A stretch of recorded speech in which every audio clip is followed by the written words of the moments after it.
Good afternoon once again. Good afternoon. Already your horizons have expanded, and in general you are feeling, let's say, a little confused, some of you, and uncertain. That's all right. It's not an easy process to integrate all this information at once, especially here in the hot plate of Sedona. And we were going to advise you right now to use your dream state this evening to integrate what has occurred.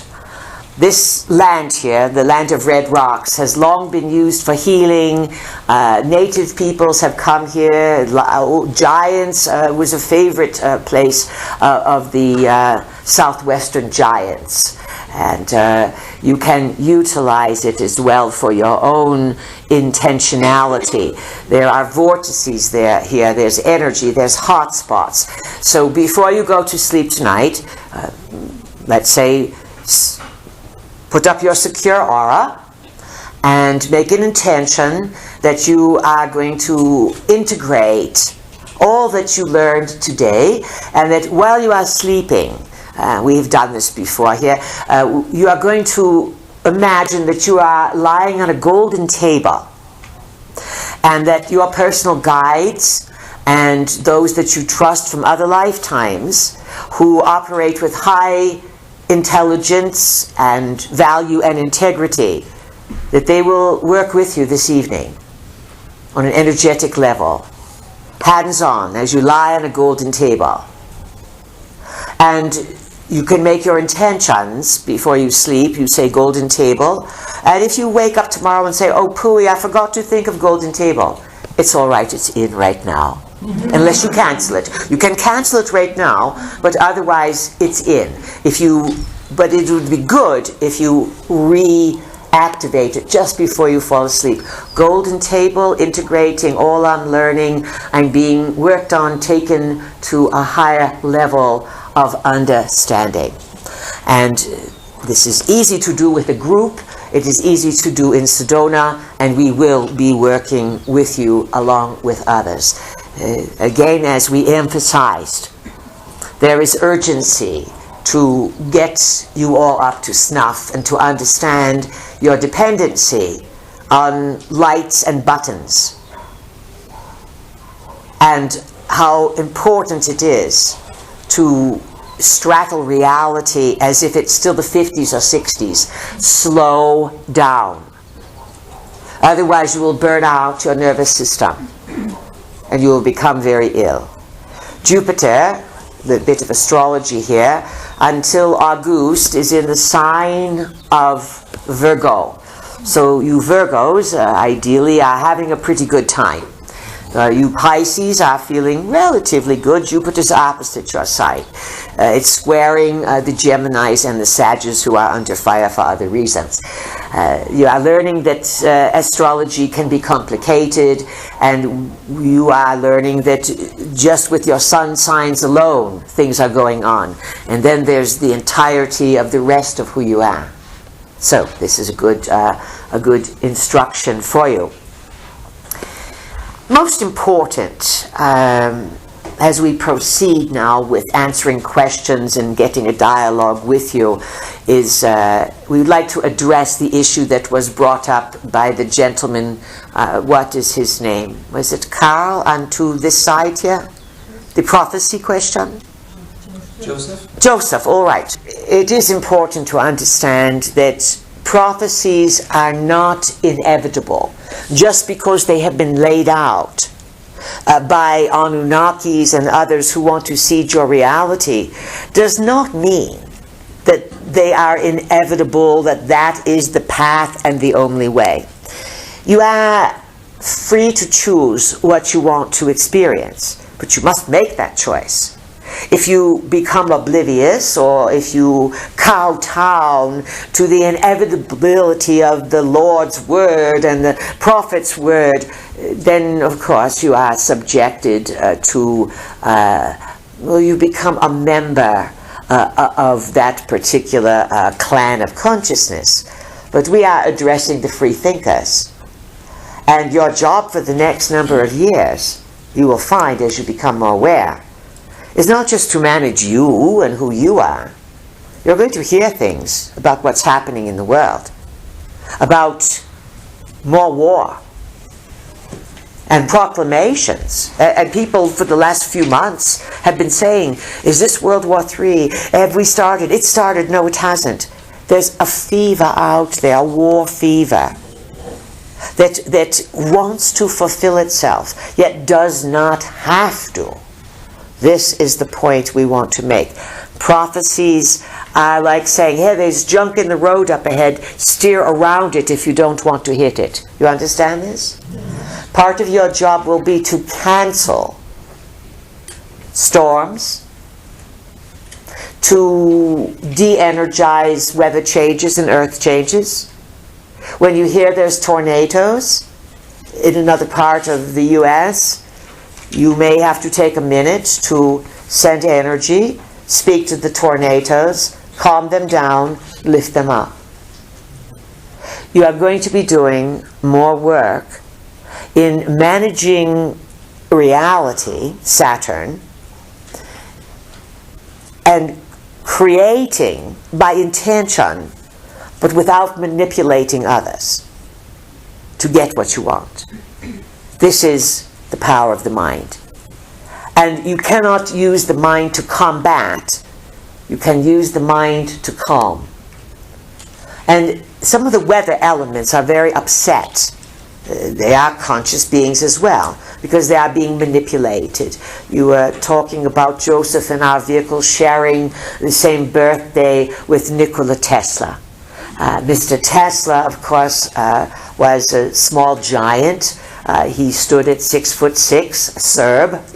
And then he would wear 12-inch high shoes to prevent him from getting electrocuted.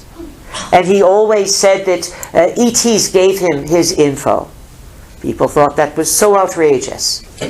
Well, now you know that the ETs, lots of them with different intentions and different kinds, can deliver all kinds of information, especially if they want electrical advancements, or if they want to shift the belief system, such as creating Marian apparitions.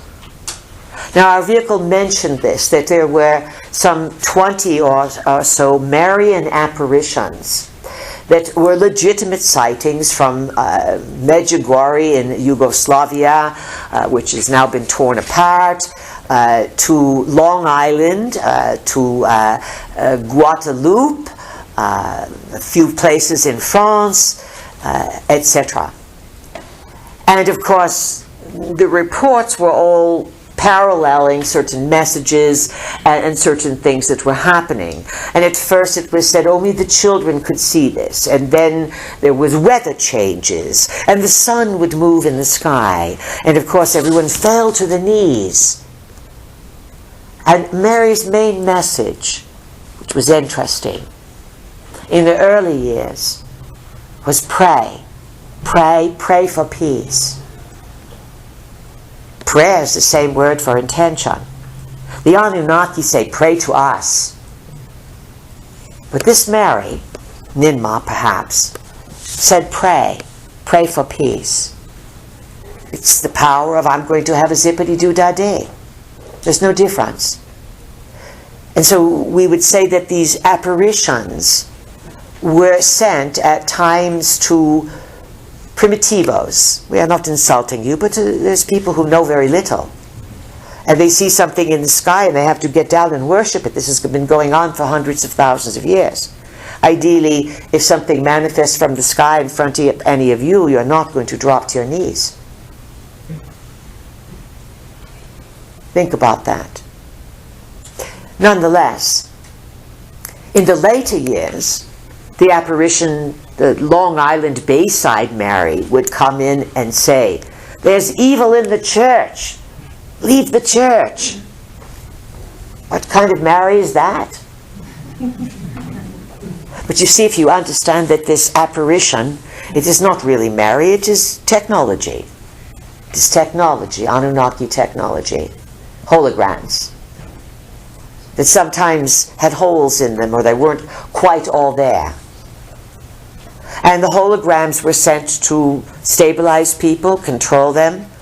And you understand that if there are two warring sides to the Anunnakis, the warring families, they can both use the same technology to confuse and trick people. I'll get Mary to support my side. No, I'll get the Mary apparition to support my side. And the humans are totally confused. And then they end up worshipping a Coke can. You've heard that story, yes? A Coke bottle.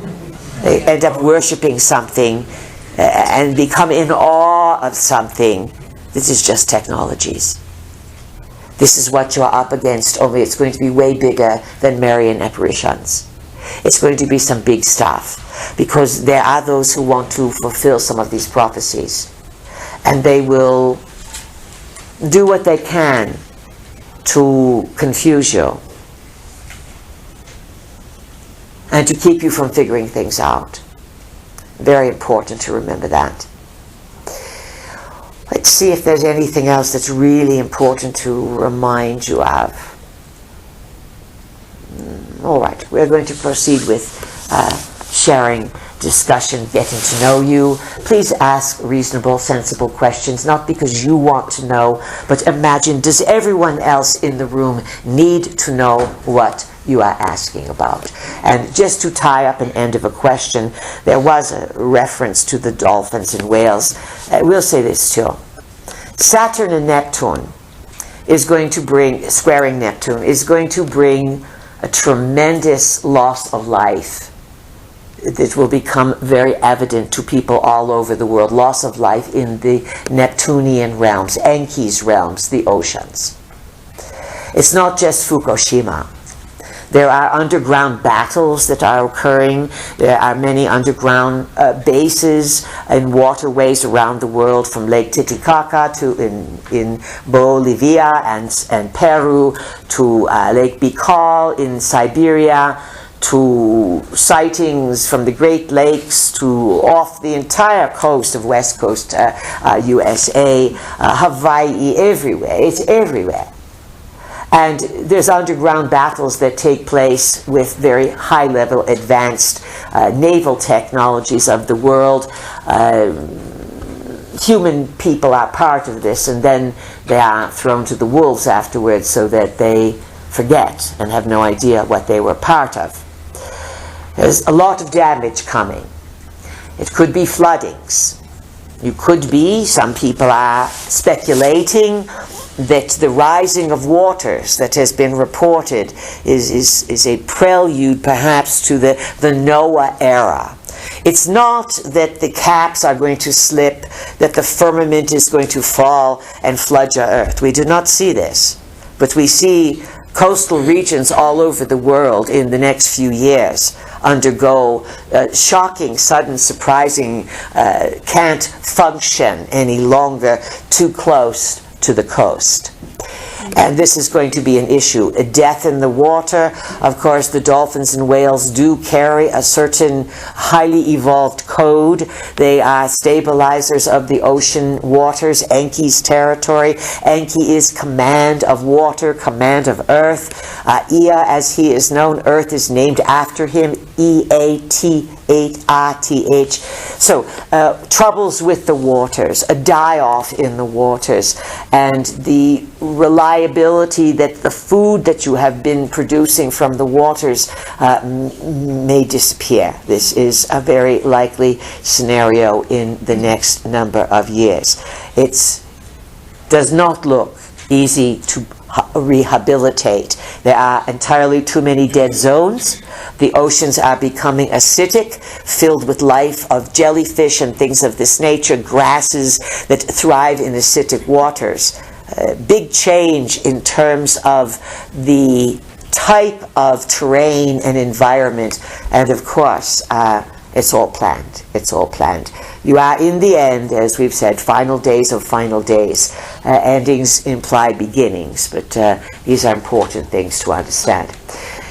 Do your best to heal the waters around you, because fresh, clear, available drinking water may come at a premium. They are already shipping air to Beijing. Think about that. They're selling Rocky Mountain air on the streets of Beijing. Quite inventive, yes? You're looking for a business, perhaps? We are teasing you. All right, let's spin those beanie wheelers. Let's get smart. Let's get really clear. These are recordings. Let's impress everyone with the kind of subjects, the kind of people you are, what you and everyone needs to know to have peace, to be fearless, but to be reasonably logic and grounded. Who would like to begin this afternoon's discussion? I have a question. That was quick on the draw. You are? This is Carl. Carl, all right, welcome. Thank you for being here. My question centers around some of the geometric shapes that are showing up on some of the poles of the planets. And On some of the poles, of, like, say, Saturn, there is a hexagon on top of the pole, North Pole, and it showed up, I believe, in the late 80s.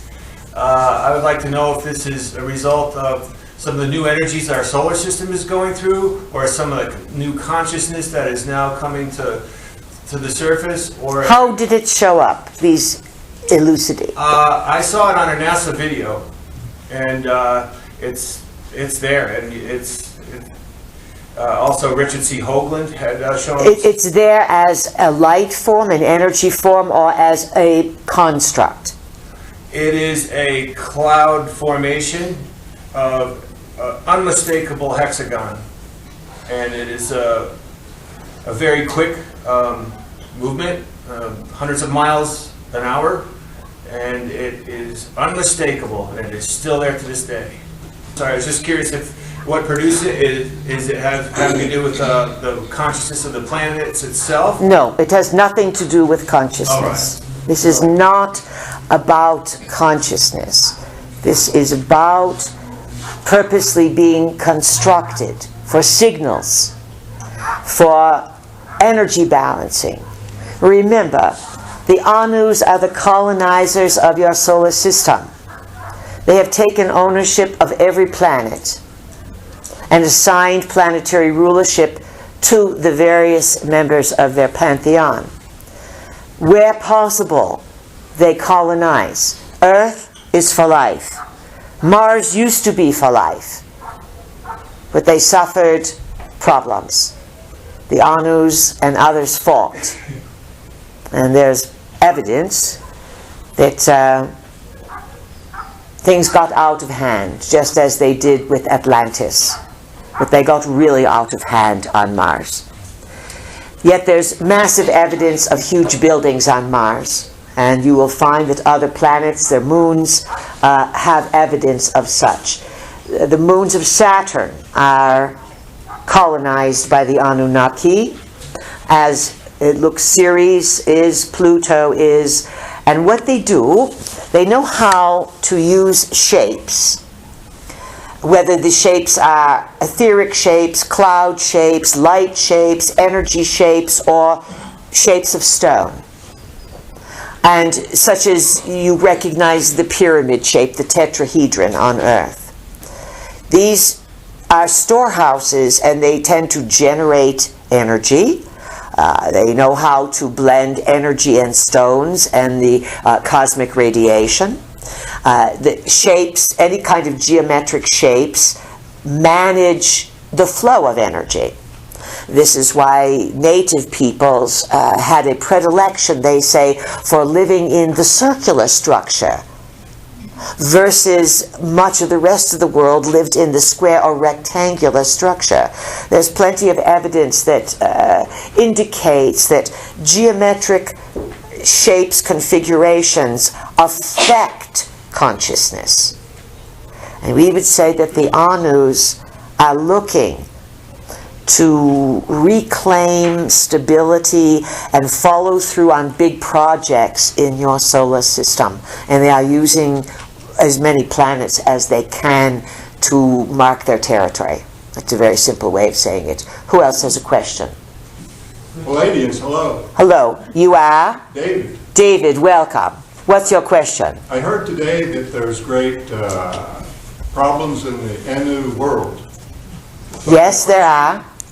Pardon? There are. 25 years ago, the probability was very high that Lizzie would show up to the planet, present himself as God, and the rest of the world would say, yes, this is God. Has that probability changed? Where did that probability come from? Us, I guess. We are not clear on what you are asking at all.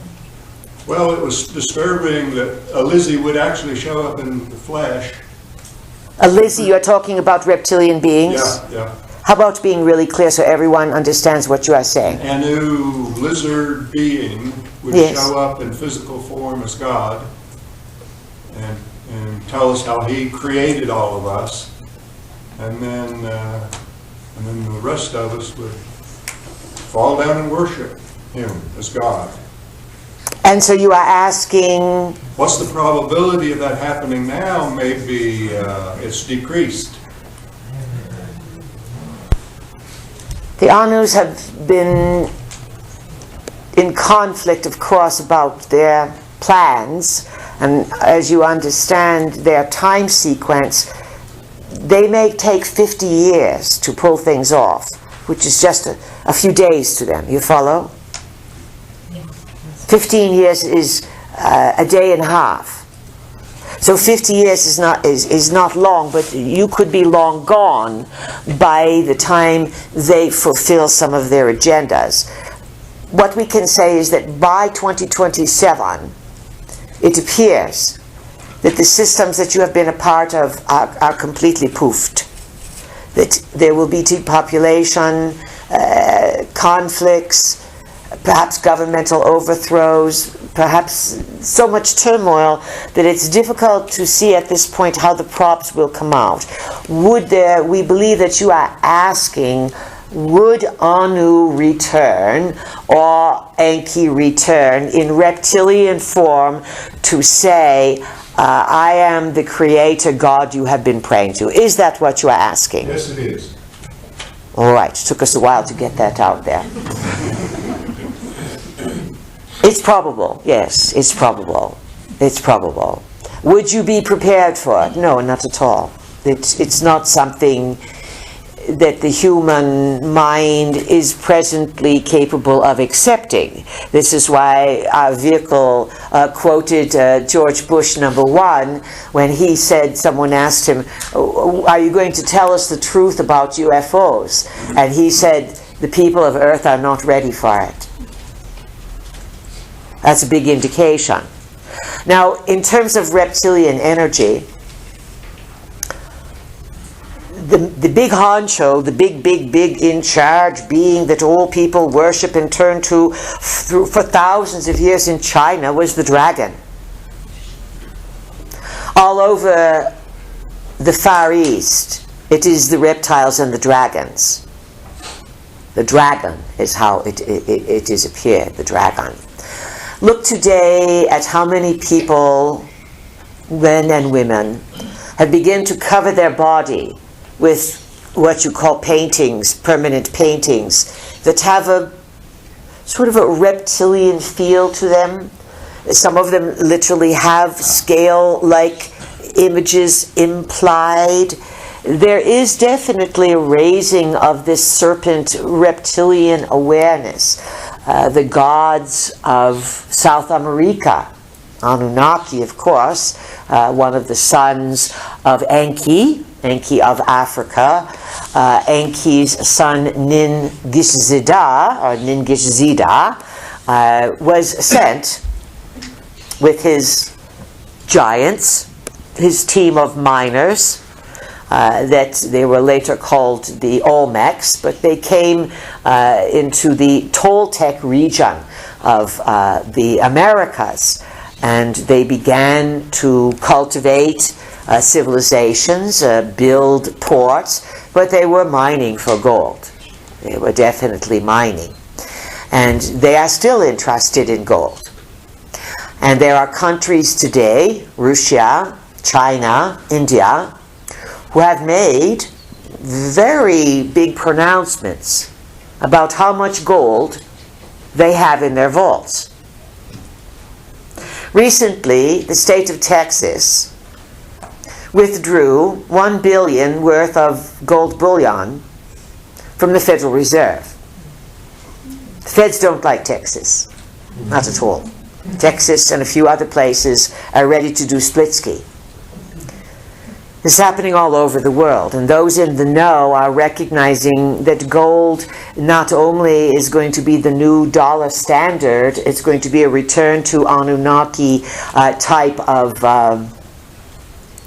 a value system, but the Anunnakis are going to honor the countries who have the most gold. All over India, it is all about serpents, reptiles, and women with many arms, and humans with elephant heads. And what do you think all this is? Enlil's daughter, Inanna, sometimes called Ishtar, it was actually his granddaughter. And she would be the great-granddaughter of Anu. But when he visited, he had what you call a congress with her. And she became a favorite of her great-grandfather Anu, and he gave her the Indus Valley. Today you call that Pakistan. See, to us there's all kinds of problems there as well. And she owned India. And if you look at the Hindu culture and the various caste systems, and you look at the genetic engineering, she appealed to her uncle, Enki, who had his laboratories in East Africa, and they started again to experiment. Is it likely that one of those reptilian gods will appear in reptilian form because of the age shift and change? Likely, but it could be not in your lifetime, because for them it's a few days or weeks. For you, it may be decades. However, we will say that you are going to be confronted sooner rather than later with the worldwide recognition that there are craft in the skies. And there's going to be a lot of confusion and false stories put out, and then it could be that a false war is started as if UFOs, bad UFOs, are attacking you. And then, dum-da-da-dum-dum-dum, the saviors come. But it is staged. Do you follow this? Mm-hmm. Because in some way, some of these Anunnakis know that it's time to have revelation. And they can do things. They can mess things up in an extraordinary way. But they can fix things very quickly if they want to. Yet they still need humans to do their work on Earth, to build for them, to put this in place. It seems to us that you have had in your Neptunian glamours, you call them films and TV shows, but they are all set to confuse you and entertain you, that there have been reptilian beings portrayed as kings, yes? Yes. And as gods and regal beings. This is all preparation and revelation of the method. But yet, will it all come down? Everything now is a wild card. And even the Anus are not sure if their plans are going to be implemented, because they rely on humans to implement them. And if there's one characteristic that all you humans have in common, it's your saving grace. You are totally unpredictable. You can be those stuck cows in the field for millions of years, and then suddenly you decide to stand up on your hind legs. This is what keeps you so valuable and yet a befuddlement to many celestials. All right, that question we trust is addressed. Who else has something they want to know? Hi, Pete. Hello, who is it? Rebecca. Rebecca, welcome. What's your question? Thank you. I have a two-part question, and it is, how and why do you benefit by playing the trickster coyote? The peas themselves. How do we benefit? Because we get you to do things by tricking you into it. and then you end up becoming less dependent on systems that are draining your energy. We have been accused of tricking you into higher states of consciousness, but playfully. What's your second question? My second question is related to the fact No mousy voices. Project your voice across the room, please. your message today has been a little down. It's deflating, and I'm looking for some upliftment. And I've been hearing a lot about from other sources about upliftment of humanity. And I'm not hearing any of that in your message. And I'm wondering if, for example, Nisara, if that is a reality on any level. No. Every year someone asks the same question. Okay. No. It's another one of those, how stupid are you? And all this upliftment, let's say, when Obama said at his State of the Union address, anyone who says our financial system is not sound is preaching fiction. People. So this is upliftment. But it's upliftment based on phoniness. If we are not uplifting you, we are sorry, but this is not the time to give you, it's not Morning in America. It's not the Reagan era. You are on the verge of a major confusion on the planet. The upliftment we offer you is to use your noodles and to somehow find your way using your mind and using all the uplifting techniques that we in our vehicle have produced for years. But for us to say, oh, everything's glorious now, would be a betrayal of what we know is true. You are looking to be deluded. And many people want to have the nipple of denial. Please just tell me everything's okay, inspire me, reassure me. It's not okay. And if you start looking around the world, you can see that all of these little pieces are going to lead to some manner of something very large that's going to shake up humanity. And that is the reality. How you deal with it is ideally what we are inspiring you and teaching you to do. If that's not enough, then it's not enough. Perhaps we are not the teacher for you. Perhaps you need Nisara. Thank you. Waste your money on it. Waste your times on psychological mind control operations. Who else has a question, please? This is Tatiana. Who is it? Tatiana. Tatiana. Welcome. Loud and clear, please. Thank you. I have two questions. I live in LA where we are sprayed almost daily. Why do you choose to live there where you are participating in being poisoned? I feel and have felt compelled from the time I was very young to be an instrument in the transformation and leading people out. So you are a martyr. Basically, you are telling us that you are living in a place that's being sprayed every day, but you choose to be there. To us, that makes no sense.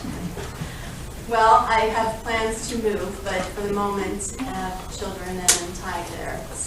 So what's your question? My question is, I have been personally affected and am now treating others who have been personally affected by this RD intel, which I would like some clarification around if it is in fact the same thing as what we are calling Morgellons disease and nanotechnology. And if so... It's all these technologies. It does not make any difference what you call them. They are all designed to weaken and confound the human environment. And the more dense the area is, then the more attack you are going to be under, because it is easier to go after a large group of people all at once. That's why we asked you right away, why are you staying there? It makes no sense. You cannot save other people. Say it again, please. I feel very strongly to pull and lead certain people out. It's been a time to find my clan and have been inspired most recently to move out of the region. But in the meantime, I feel I have work to do in terms of helping people with detoxifying, or at the very least neutralizing the negative effects of this artificial intelligence that has invaded many of our bodies. I've personally been able to detoxify quite a bit through frequency, through magnetic, a very strong pulsed electromagnetic frequency in combination with other detox methods. Why are some of us being affected with lesions, cognitive difficulties, memory loss, skin crawling sensations, and others are not? Are some allergic to it? Some people are much stronger than others. It's just the way it goes. If you are fair, you recognize you are not all created equal. You have human bodies, but you have soul mess-ups. You've all screwed up many times. You have to pay for your consequences in other lifetimes. And so sometimes you have ignored the body. Sometimes you've chosen a genetic line that has a lot of pity, sickness, worry. And let's say that, and then you live in an area that is being bombarded. Understand that there are people who are much stronger than others. And when you become very, very ill, the highest evolution of that illness is, of course, to become a healer, to turn that illness around into positive purpose, and then to help educate others. But, for example, if you say, I'm standing close to the fire and I'm getting burned, and I've learned to teach people to move back from the fire, but I still stand there to get burned. Hello? Well, I'm not getting burned anymore, but I'm curious why other people are not being healed by the same methods that healed me, and what are practical... It has to do, of course, with your beliefs about your physical body, the strength of your immune system, and let's say some of this strangeness, especially artificial intelligence, these kinds of things, some of it is left over, being re-stimulated from what you call Atlantean times. Some of it, we're going to be neutral here, some people are targeted specifically because of family affiliations. If you have family members who are military, medical, university medical, or government agencies, even if you are related by distance, experimentation often occurs along those branches.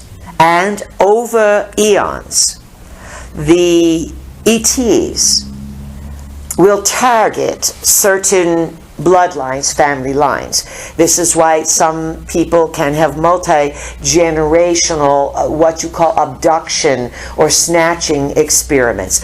Certain DNA is watched. We would say on a higher level, the reason you created it serves a purpose for you, but also you are part of an experiment. We'll leave it at that. Who else has a question, please? Hi, please. Hello. You are? My name is Guy.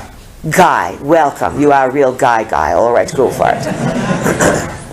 Well, there's the two factions of the Anunnaki. There are two factions, well, two main factions, and they split into all manner of It factions. seems like the Enki's faction is a little of the lesser of two evils.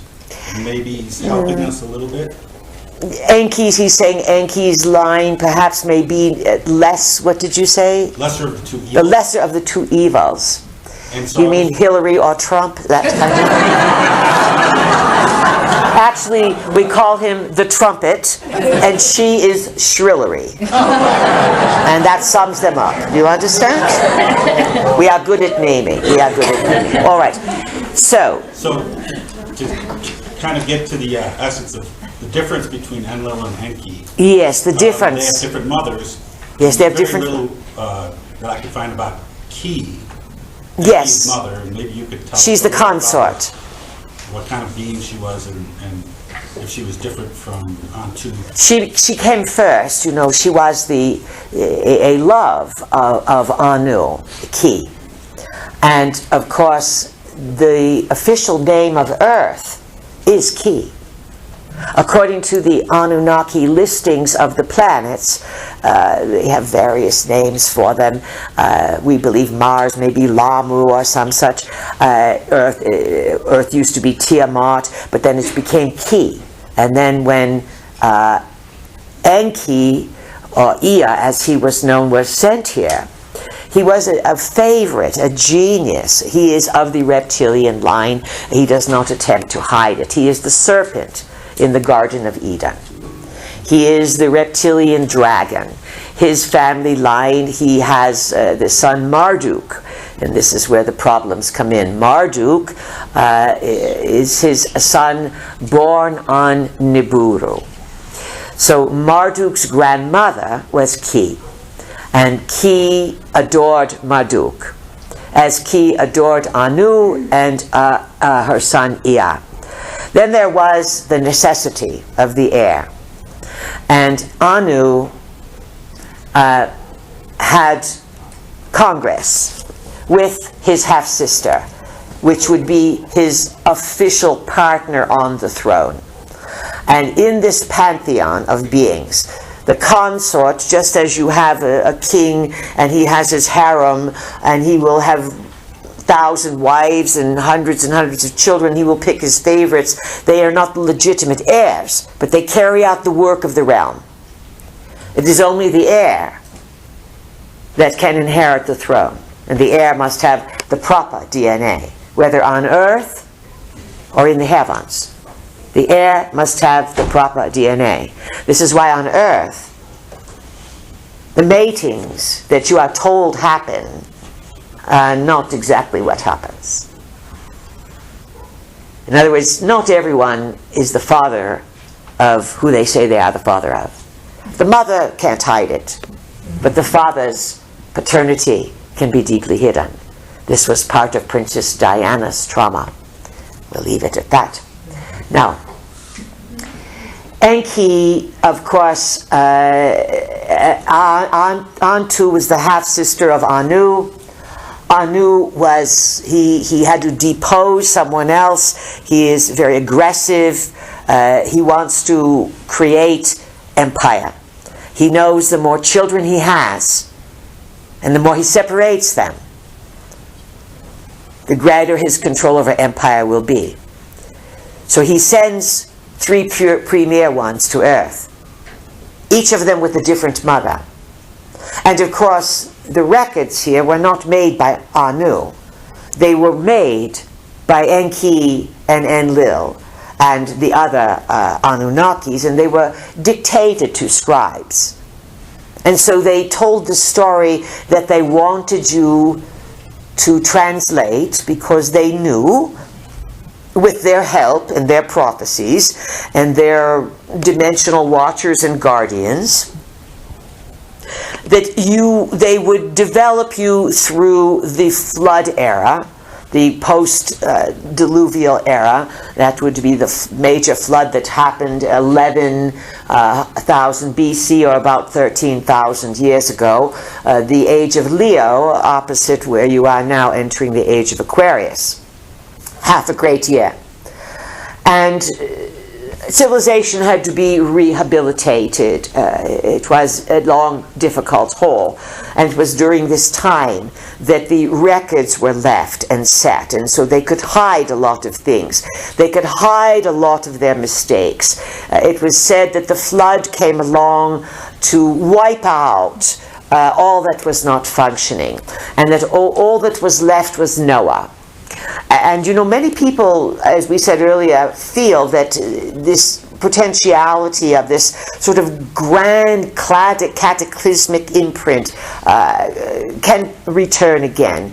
We would say not in that capacity, but you are crossing a big threshold.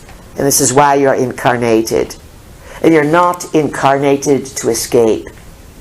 You are here to hear the tough story.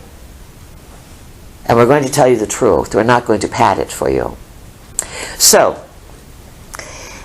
the Anunnaki obscure their own records because they want you to have a certain picture of them. And because they are very good about timing, and they have set up your timing mechanisms, and they understand cosmic influences and times of acceleration, they basically have been rehabilitating Earth, preparing for big changes. And again, nothing is set into stone. They are impulsive at times. They created war again about 4,000 years ago. And they themselves are not even certain of their own reliability. They again, the greatest thing we can say is the turmoil that you are experiencing is part of the turmoil that they are in. And it can be worked out. And that is why you are here. But it's not going to be an easy task. Who else has a question, please? Peace. Yes. Hello, my name's Cecilia. Your name is Cecilia? Yes. Welcome. What is your question? Enki's gift. Why, I'm wondering why he would put something in our DNA that would activate it. What would be his motivation? And when it does fire off, It has been firing off slowly. how is that going to change the person, and how's that going to change that person's timeline? It's going to change the person. First of all, he would encode this because back long ago, Enki could see that there were too many problems in the family. And that his mother was pushed away, the brothers fought, the sisters fought. He could see the psychosis.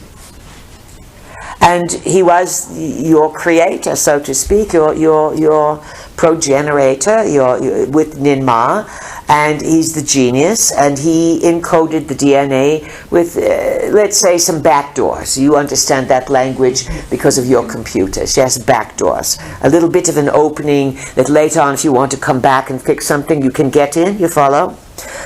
Enki and others of these genetic engineers, and we said long time ago that it is the reptilian race who do understand genetic engineering. Nonetheless, Enki can readjust, retweak human DNA or any DNA life form by very advanced technologies. And he and many others know that when there are certain celestial configurations, this is what time and calendars are based on, that things get set off. And Enki's gift, or the awakening of humankind, the purpose is to understand the dilemma of the Anunnaki story, which is your story, your dilemma. You are acting out their psychoses. You are confused as they are. And there's a potential to turn it all around. There's a grand potential to use these powers for goodness. Just as there's no shortage of money in the world. Yet the criminals that are running all the political systems, recently it was said that we believe at one of those Davos meetings when the criminals get together, the world movers and shakers, sometime in 2016, 1% of the people will reach the magical number. They will own 50% of the world's wealth. Right now there are 2 billion people, 3 billion people, 4 billion people, some such, that live on $2 a day. There's plenty of money in the world. And you have people say, we're going to redistribute it. You can't get things for free. You give people things for free, they get lazier and lazier and lazier. But you are under misconceptions of reality, and your systems need to crash because they are unfair. And when things blow up and crash, especially if they do so without destroying life, it gives an opportunity for restructure, rebuilding, restoring fairness, and restoring the proper use of energy. But we would say all these green people and all these people promoting what's called climate change and weather control, they want to penalize anyone who is denying that climate change is taking place. So there's plenty of very good things that can happen. So how is this going to happen? It's going to take a lot of good people seeing through what's not working, looking at the hard stuff, and making intentions and finding solutions. This is what it's really all about. Did you have something else to ask? Yes, I did. Thank you for asking. Could you give us an update on what's going on underground? You said that some facilities have been taken over and that there's going to be some people from underground showing up, and I just want to update, and I would say that what you've given us as far as the tools, if I go out in the forest and people are disappearing, if I just use your simple techniques, will that, and my intention to be safe, will that be enough to protect me from being taken from certain entities? All right, the rest of the group probably does not know what she is speaking of, but you are listening to our CDs, yes? Yes. It's been reported for a while now that people are disappearing.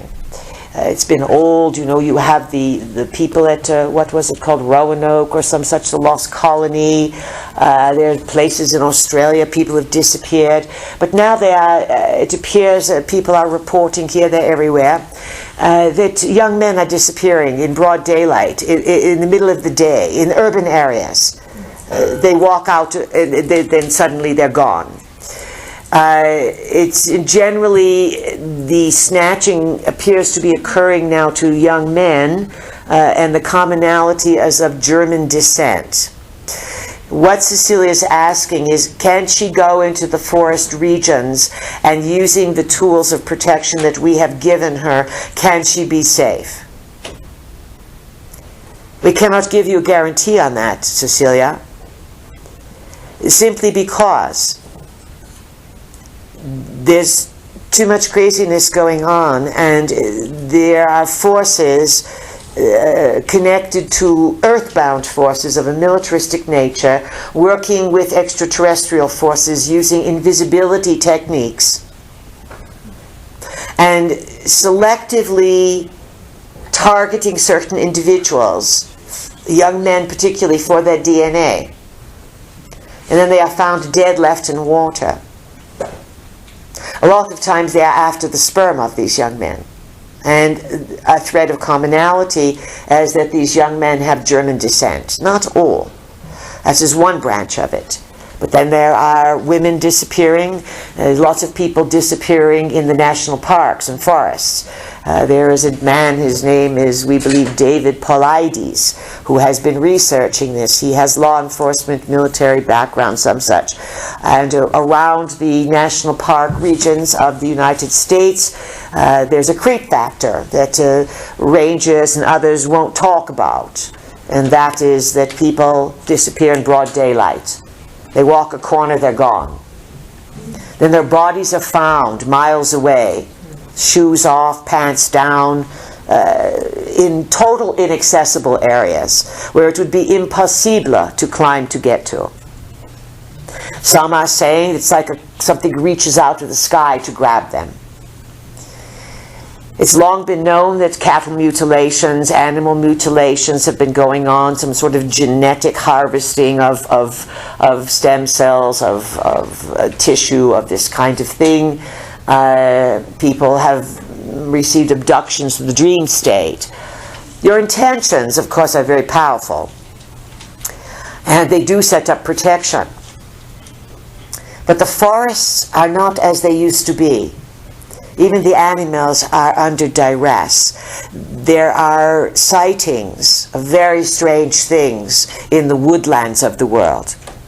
Now, just to give you a little bit of a background, it was said that when Teddy Roosevelt, he was head of the Rough Riders. He was your president in the 1800s. We believe the war with Philippines or some such like this. Nonetheless, he was very big on exploring the West. And he went to the Dakotas and the northern part of the West, and he was instrumental in setting up the national park systems. And he would hire trackers and guides and trappers, and they would work with the native peoples. And they were always told stories about monsters that walked the lands. And the native peoples had all manner of warnings and protections and areas to stay away from. That there were creatures that would come and devour you, or snatch cattle, or these kinds of things. We are saying this has long been around. But everything is stirred up now. We would not recommend going on your own far deep into the wilderness in today's world. Does that give you an answer? Yes, thank you. All right. People, strangeness is afoot. And you do create your reality, but things do happen as well. You may think you're smart, but you may not know what you're up against. There's lots of things. The national parks are very remote. And so many creatures, extraterrestrials, visitors, have set up bases inside mountains in remote areas. And genetic experimentation has continued to go on in underground laboratories. Remember, the Anunnaki do not live on the surface of the planet. Because the planet has such a large elliptical orbit, it moves far, far out into the cosmos, outside your solar system, far beyond any solar influence. Their planet, according to their records, is Vulcan. Vulcan also is another name for Enki. He was called Vulcan, we believe, in the Roman pantheon. But nonetheless, they have volcanoes. They use thermal heat. The volcanic richness has created protection in their atmosphere, and yet they want the gold in gold dust far, far out to protect them.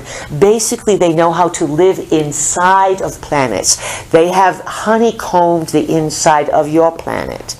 It is filled with underground cities, bases, tunnel systems from long, long ago. That's what the wars are about, to go back and claim the territory and the openings. And since the early 1980s, in the USA and other places around the world, Russia and China have just recently jumped on.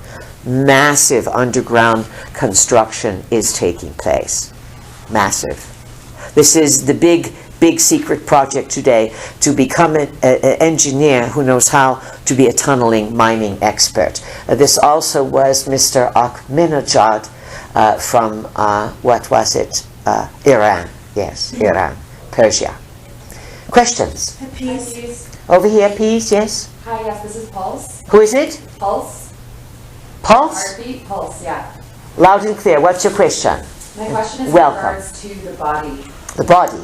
In regards to the body, earlier your vehicle was talking about the importance of water and minerals and sleep. And I'm curious about the importance or the relevance of fasting and what that does to regenerate the cells. I've explored practices that in the Ayurvedic and in the Chinese tradition of Bigu, where they use Qigong and other meditative methods while being in nature to wean off of food entirely in a way that their body is able to self-regenerate. I'm curious if the body is moving in that direction. No. Okay. It's too fanatical. We've had people to say, can I live on the sunlight, staring at the sunlight? Can I be a breatharian? Can I fast? Fasting is very good, especially intermittent fasting. It allows the body to rest. You have been conditioned to eat, and you get fatter and fatter and fatter because you don't run around and use the body anymore. It would be a good idea to, let's say once in a while, have a day, a month, where you have liquids. Or you say, I'm just going to have for a week, I'm going to have liquids in the morning, I'm just going to have a meal later in the day. Don't get fanatical. There are all manner of crazy ideas today that are trendy and cool, and most of them are too out of balance. Look for moderation, look for sensibility, recognize everyone's body is different, and do not intend to be some sort of idealized figure. Feel good in your body. Do not be afraid of food. Love food. Cook food. Eat reasonably, fast reasonably, rest reasonably, and don't jump on any trendy bandwagons. Does that make sense? Yes, thank you. Good. You're not going to live without food. You're not going to live without air, or on air, and you're not going to live on sunlight. You are creatures, and accept your creaturehood. If you skip food for your animals, what's going to happen? They're going to look at you. Why are you being so mean? You want to clean your body? Give it a rest. Don't stuff it with so much stuff. Have a watermelon day. That's very good. Get some good watermelon that's not been sprayed. Treat yourself to a flush out. Do some good drinks, make juices. But be reasonable. Don't get fanatical, please. And enjoy life. Have a glass of wine. Have that cup of coffee now and again. Have that ice cream cone. But not every day or 5 times a day. You follow? You are here for a bite of pizza.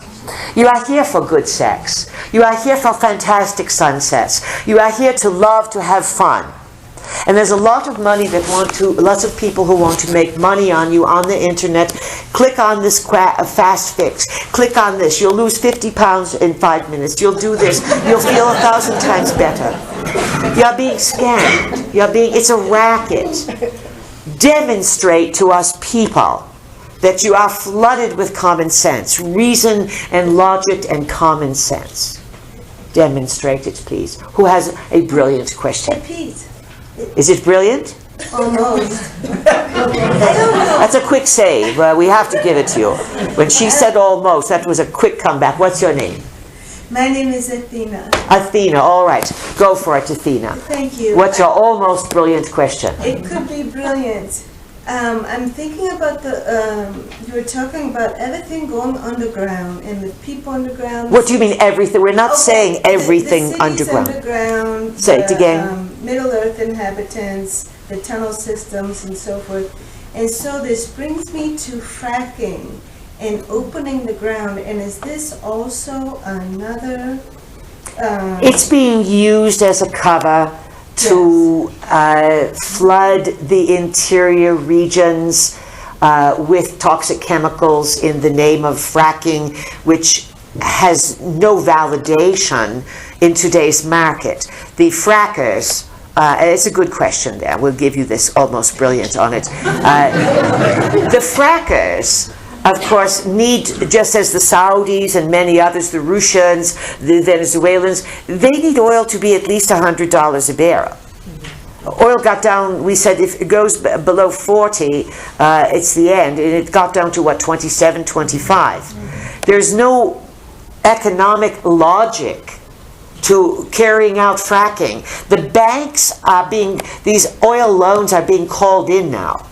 And of course, all the companies didn't make any money. So the next bust is the oil loans.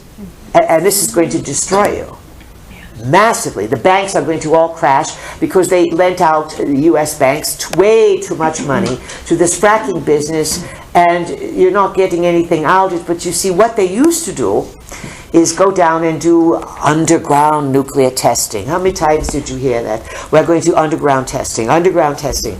How many nukes do you have to let off underground? That's a cover, and has been from the 50s, 60s onward, for bombarding various nests and areas of inner earth habitation. The inside of the earth is massive. Some areas, of course, are more habitable than others. The Anunnaki, because they live inside their own planet and without sunlight, as you know it, they have ways of generating food and growing things in an environment without sunlight. There have been whistleblowers who have taken pictures of the tunnel systems that the military has built, and they are massive. Some of these tunnel systems, you could line up 20 what you call those big trucks that are on the highways. Semis. Good collection there. You could line up 20 of these semis, nose to tail. These are how wide some of the systems are inside the earth. It's the Germans, under the Anunnaki influence, who are the premier miners on the planet, the metallurgists. They have built the technology to tunnel inside of the earth. But again, the Anunnaki have used the Germans, particularly in terms of Nazi Germans, to anchor part of their agenda on the earth. Again, family disputes, families taking over different countries, people in countries, to establish military might. The Anunnaki use human counterparts to build military might, and then they get you to fight wars that are their wars, and the winner takes all on an Anunnaki level, and the humans are simply the fallout for all of this. Questions? Yes, a high priest over here, deep voice. Who is it? This is Hashem. Hashem, welcome. Thank you for being here. Our pleasure. Thank you for being here. You had mentioned earlier hereditary weaknesses, and now everyone has hereditary weaknesses. Are you activating them? well, my question was, we've also been told that we create our own reality. So I think my question is, could you help me understand why would we create a reality where we're coming into a body that has certain hereditary or genetic illnesses or weaknesses, or for instance, children that are born with certain health issues? Excellent question. And if those can be healed or changed. And your name again? I'm Hashem. Hashem, all right. Often when a young person is at birth congenital, that means in the womb, or in their first 7 to 12 years, they take on a major illness. This is most often a karmic situation, a sort of, I did this, therefore I will take this on to rectify the situation or to restore balance. When it's young children, it effectively brings the family together or separates them, and with the young children, it's always a heart chakra issue of how much compassion the parents and the family will move into with an ill child. It totally changes the direction that the family would move in when a young child is affected with a disease. And of course, technically, perhaps mother or father were exposed to something, carcinogens. There's always a physical component to as a contributing factor that would, on a physical level, create a tweaking or a damaging in the chromosomes. And then why would a person incarnate into that body? Perhaps that's the body they need, the body they qualify for, to understand their soul lesson, where when they had a vibrant, functioning, full sex on, food, yes, war, body, they didn't value it. Or perhaps they created a lot of harm for others. And sometimes warriors, killers, big killers, they carry those wounds forward with them, those who are wounded in battle. Sometimes a person is killed or dies in a very traumatic way. The soul remembers the trauma, and the trauma is meant to sear the soul so that the person gets the lesson. Then the person may be born with birthmarks, or what you call birth defects, that would be sometimes a carryover from the soul's memory, so that it would remember the lesson. Yet you get in the body, and the challenge is, wow, you forget everything. And by the time you grow up, you forgot why you came in. And when you are little and you say to your mother, you know, I knew you before, or I was your mother, or I did this or that, people think it's cute, but some people are very frightened of it. And if you are in the wrong family, they say you are the devil. You must be possessed and taken over if you remember past lives. So there's always a connection, there's always a reason. Today, unfortunately, we would say too many mothers and fathers are far too careless in the cultivation and the treasuring of their egg and their sperm. Why? Because you can't see it. It's something you can't see. And women are Wi-Fiing themselves, microwaving themselves. Wi-Fi, you call it Wi-Fi, we call it Wi-Fi or we-fry. Actually, it's you-fry. And you are frying, there's no doubt about it. All the denial in the world, all the protection in the world, your tinfoil will help you, but you are living in an exceptionally toxic environment. Now, can this be healed? Let's say that if you look around, sometimes there's stories, inspiring stories, about people who are born with defects, we'll call them, or challenges, or handicaps is the word. And they excel to extraordinary levels. And this is remarkable, the will within the human spirit to overcome things that were carried forward, and not to be ashamed or to be depressed or to kill yourself because you are not complete, but to rise above it. And you are seeing this, and you have seen this demonstrated in many, many people. But today, the environment is making it difficult for people to enter with clarity. This is why there's so much autism. It's all over the world. In the United States, not long ago, it was 1 in hundreds. Now with young boys, it's 1 in less than 50. And of course, young boys are being targeted because who would overthrow the government? Men. It is usually men. Nonetheless, men are being targeted. Women are being confounded and being encouraged to turn into men. Women, you'll never be men, and men, you're never going to be women. No matter what the Kardashian family wants to sell you. They are deeply immersed in mind control themselves, and they make no decisions on their own. They are an example of puppetry to confuse the masses. Now, each to their own karma, each to their own clarity. Can things be healed? They can be improved. And you can lead with illness a quality of life.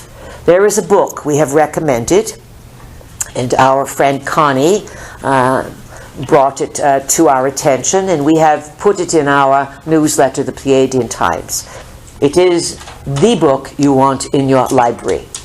And it is called the Dictionary, the Complete Dictionary of Ailments and Diseases. And the subtitle is something like How Our Emotions are at the source of all of our illness. And it is by a man named Jacques, in the French tradition, Martel, we believe, and it is in English but written by a French Canadian. You have to go to Amazon.ca to get it. They do not have it in USA. This book will liberate all of you on whether you have hearing issues, eye issues, whatever it is. You look it up and you can see what the emotional or soul story is behind it. Knowing the story, you can shift the energy, accept responsibility, and love yourself. The answer to improving the quality of your life, we hope this is positive and inspiring enough, is to love yourself. And only you can generate that. When you love yourself and accept who you are, all your lumps and bumps and wrinkles and imperfections, then you can improve. We'll end with this. At the same time things are collapsing and degrading, all that needs to collapse will collapse.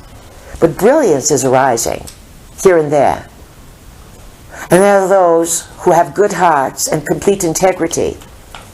And it is their desire to help to make humans whole again. To take you out of the fear of operations and poisonings, and to restore the body into wellness with new techniques. Not just stem cells and medical experimentation, but new ways of understanding the technologies of sound, light, and other advancements, frequencies. You're on the cusp of massively improving and enhancing quality of life for those who can understand it. At the same time, you're going to witness denial, sickness, depopulation, and you will see many people. You'll say to them, you know, if you take this, this can improve your life.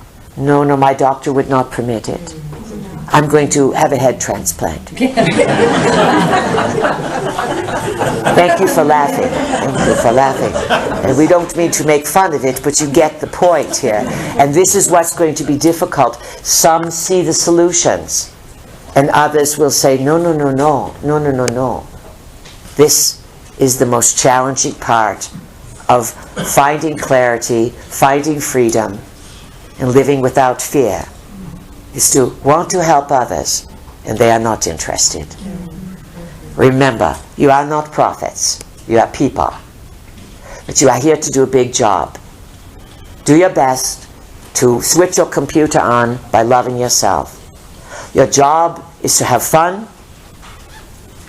Did you hear that? To have fun. And Seth used to say, if it's not fun, stop doing it. That'll help you out tremendously. But your job is also to improve your life to such a degree that you end up becoming smarter, wiser, and a stabilizer for those that you love. They will eventually figure it out. But you show the way and demonstrate it. We've had a good day. Remember the golden table tonight. We'll see you in the morning. Pleasant dreams, pleasant journeys. Good evening. Thank you.